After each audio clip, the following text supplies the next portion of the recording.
Good morning class. आज मैं आपको क्षितिज में काव्य खंड माखनलाल चतुर्वेदी द्वारा रचित कविता कैदी और कोकिला करवाने जा रही हूँ। कैदी और कोकिला माखनलाल चतुर्वेदी की बहुत ही लोकप्रिय कविता रही है। ये कविता भारतीय स्वाधीनता सेनानियों के साथ जेल में किए गए दुर्व्यवहार और यातनाओं का एक मार्मिक दृश्य जो है प्रस्तुत करता है, जिसको हम कविता के माध्यम से पढ़ेंगे।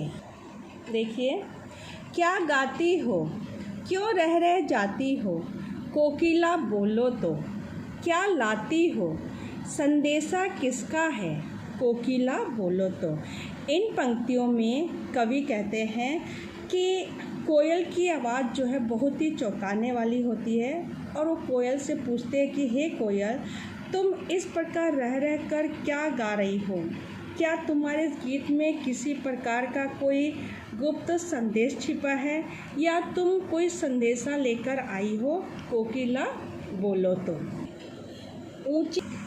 ऊंची काली दीवारों के घेरे में, डाकू चोरों बटमारों के डेरे में, जीने को देते नहीं पेट भर खाना, मरने भी देते नहीं तड़प रह जाना। जीवन पर अब दिन रात कड़ा पहरा है, शासन है या तम का प्रकाश गहरा है। हिमकर निराश कर चला रात भी काली, इस समय काली माँ मई जागी क्यों आली। अब इन पंक्ति में कवि कहते कि हे कोयल, जिस स्थान पर मैं कैद हूँ वह स्थान मनुष्य के जीने लायक नहीं है। यहाँ की दीवारें बहुत ही काली और ऊंची है। यहाँ पर केवल डाकू चोरों और राहगीरों को लूटने वालों का ही डेरा रहता है। जीने नहीं देते पेट भर खाना, ये हमें जीने के लिए पेट भर खाना भी नहीं देते और हमें मरने भी नहीं देते, इसलिए हमें तड़प कर रह जाना पड़ता है। अर्थात कि अंग्रेजी शासन जो है वो बहुत ही निर्दयी है, जो हमें ना ही जीने देती हैं और ना ही मरने देती है। जीवन पर अब दिन रात कड़ा पहरा है, हमारे जीवन पर अब दिन रात जो है अंग्रेज सिपाहियों का पहरा है। शासन है या तम का प्रभाव गहरा है। यहाँ पर कवि कहते हैं कि ये अंधकारमय शासन है या काली अंधियारी रात है जिसका प्रभाव बहुत अधिक गहरा है। हिमकर निराश कर चला रात भी काली, कि ये अंग्रेजी शासन जो है वो इतना कालीमा है कि ऐसा लगता है कि जैसे चंद्रमा की रोशनी भी जो है उसकी आगे परास्त हो गई है और उसकी रोशनी भी जो है वो काली बनकर आ रही है। इस कालीमा मई जागी क्यों आली, तो तुम इस काली अंधियारी रात में क्यों जाग रही हो? क्या तुम मुझसे कुछ कहना चाहती हो?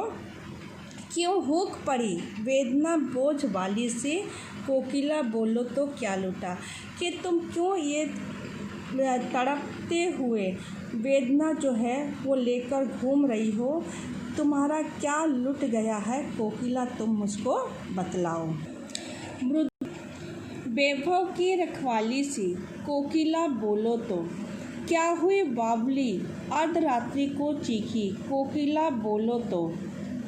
किस दानव नल की ज्वालाएं हैं दिखी, कोकिला बोलो तो। अब इन पंक्तियों में कवि कहते हैं कि हे कोयल, तुम्हारी वाणी अत्यंत मधुर और कोमल है और ये तुम्हारी आवाज़ जो है वो ऐश्वर्य, वैभव का अर्थ होता है ऐश्वर्य का प्रतीक है और तुम उसकी स्वामिनी हो, मतलब मालिक हो।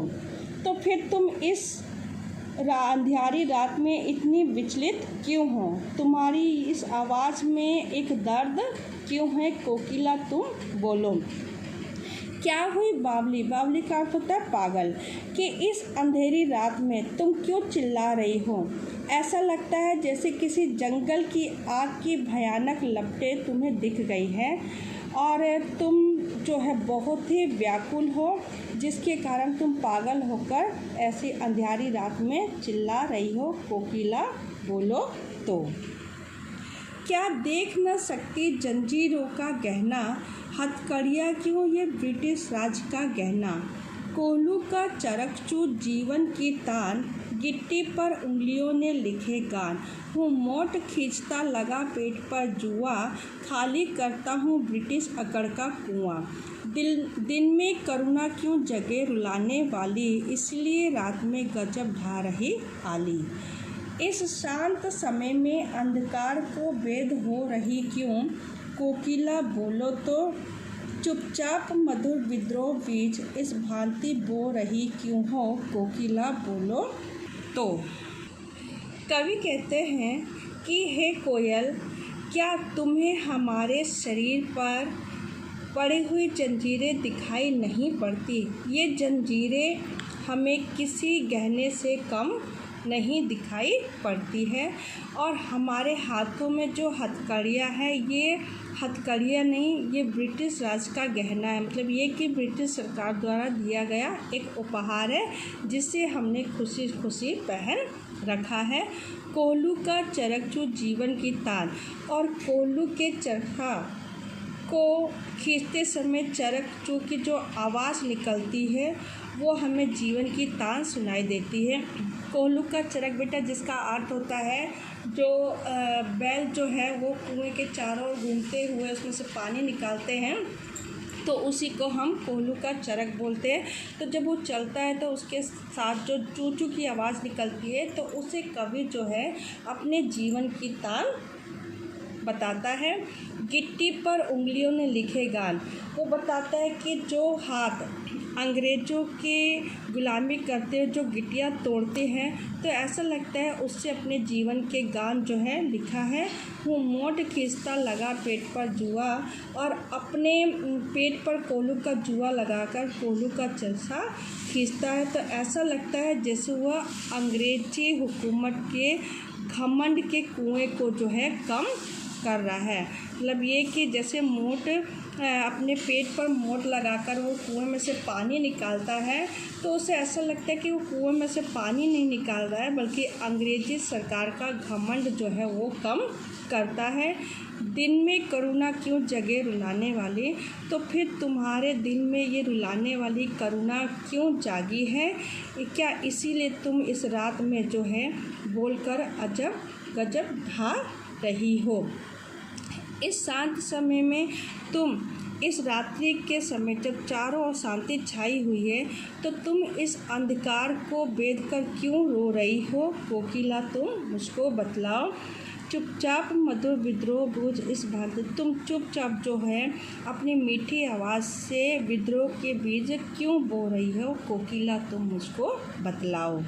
आगे देखिए बेटा, काली तू रजनी भी काली, शासन की करनी भी काली, काली लहर कल्पना काली, मेरी काल कोठरी काली, टोपी काली कमली काली, मेरी लो श्रृंखला काली, पहरे की हूँ कृति की वाली, तिस पर है गाली ए आली। इस काले संकट सागर पर मरने की मधुआती, कोकिला बोलो तो, अपने चमकीले गीतों को क्यों कर हो तैराती, कोकिला बोलो तो। कवि कहता है कि हे कोयल, जिस प्रकार रात का रंग काला है, वैसे ही रंग जो है तुम्हारा भी काला है।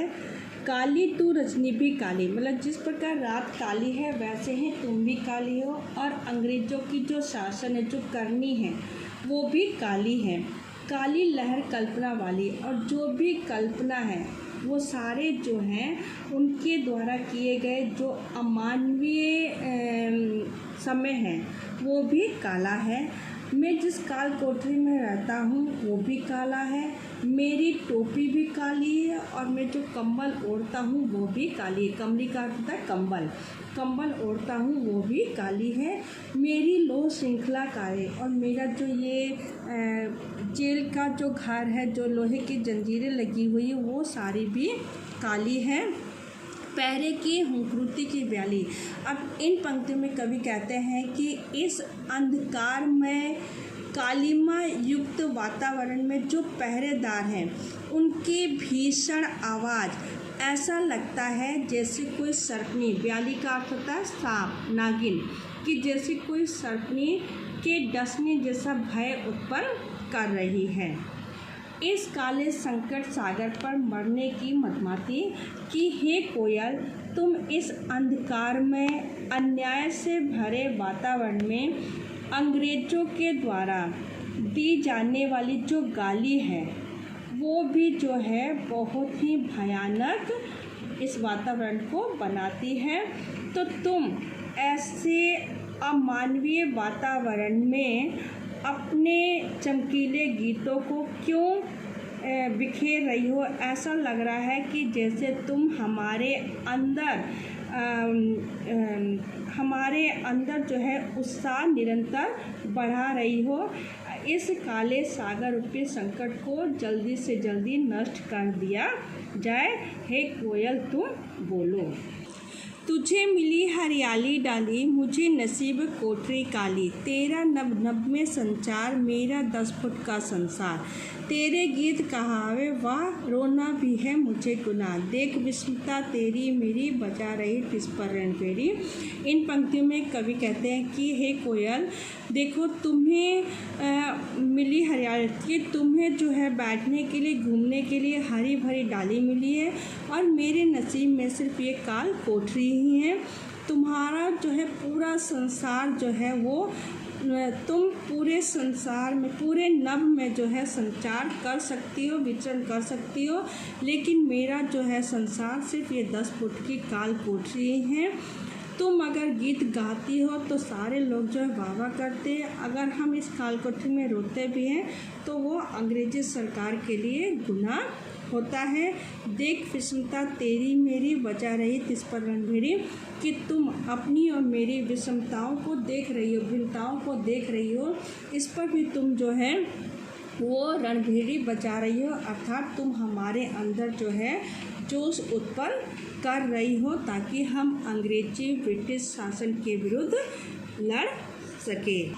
इस हुंकृति पर अपनी कृति से और कहो क्या कर दूं, कोकिला बोलो तो मोहन के व्रत पर प्राणों का आसाव किसमें भर दूं, कोकिला बोलो तो। इन पंक्ति में कवि कहते हैं कि तुम्हारी इस हुंकार पर मैं क्या कर सकता हूँ। इस काल कोठरी में रहकर मैं अपनी रचनाओं, कविताओं के द्वारा ऐसा क्या विशेष करूं कि स्वतंत्रता संघर्ष की अग्नि जो है और तेज हो जाए। हे कोयल, तुम ही बताओ कि महात्मा गांधी, मोहन का अर्थ यहाँ पे महात्मा गांधी से लिया गया है, कि महात्मा गांधी के इस स्वतंत्रता आंदोलन के लिए मैं अपने प्राण रस किस भांति निछावर कर सकता हूँ। तुम कोयल मुझको बतलाओ, मेरी इस संघर्ष की दिशा क्या होगी, मैं इसके लिए तैयार हूँ। कोयल तुम मुझको बतलाओ।